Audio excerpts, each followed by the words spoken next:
Yeah, so some years ago, for a period of years, I read a lot of Krishnamurti. His books are all transcriptions of his talks and dialogues. He was a teacher. You might call him a philosopher or spiritual teacher, but his goal was to set man absolutely and unconditionally free. And that's what he set out to do in the world. Um, but the most important thing is what he said. And when I read his books, it really, really struck me. What it was is it was as if a truth had been revealed to me that was already inside of me. That's the best way for me to describe how it was. It was like a lot of things that I knew, but it wasn't clear to me. And he made it very, very clear. And over the years, I read his books. I discussed it to some degree with some people, not a lot of people, because a lot of people I know would not be interested in discussing it, or they would. I'm sorry to say this, would have a hard time comprehending it. So sometimes I'd find groups online and those groups, people were very much into his writings or his work, his teachings, they call it. Now the thing is, I concluded at some point after many years that his teachings absolutely could not be applied, not in this world as it is. They were absolutely true, but absolutely could not be applied because of the one main focus in our society, that is survival. Everybody is preoccupied with survival, even when they're relatively successful. They have to maintain that success to survive. And if you're not successful, it's very bad. I have firsthand experience with that.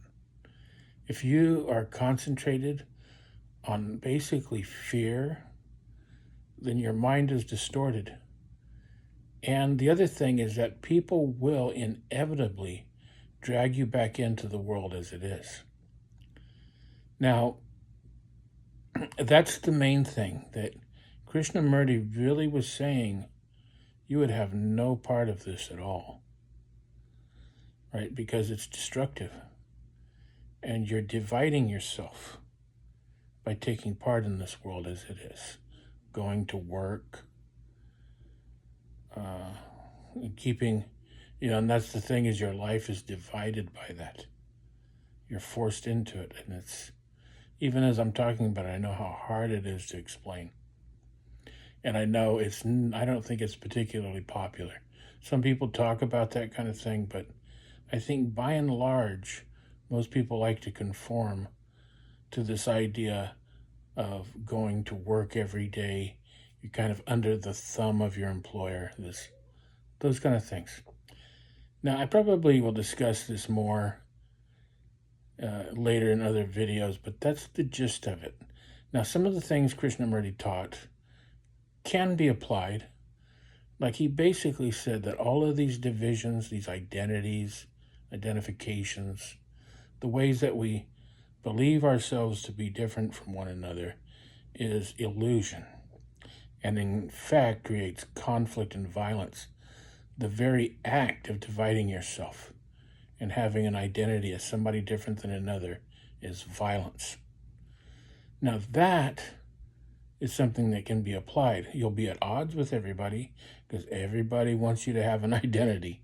They like to label you. That's kind of a manageable problem. But some of the other things he said he cannot be applied because it's not a manageable thing to apply it. And the thing is the main problem is people, and it seems like maybe you can resist it, but it becomes a huge problem to deal with people who always want you to be a part of this world as it is. And I'm not even putting it correctly. I mean, there's so much involved in what I'm talking about. And I basically, ironically, don't really have time to talk about it all right now. Maybe there'll probably be another time when I can make another video where I can do it. But I wanted to do a video about this because it's something kind of important to me and something that I think about a lot lately. Just this fact that, unfortunately, Krishnamurti's teachings cannot be applied.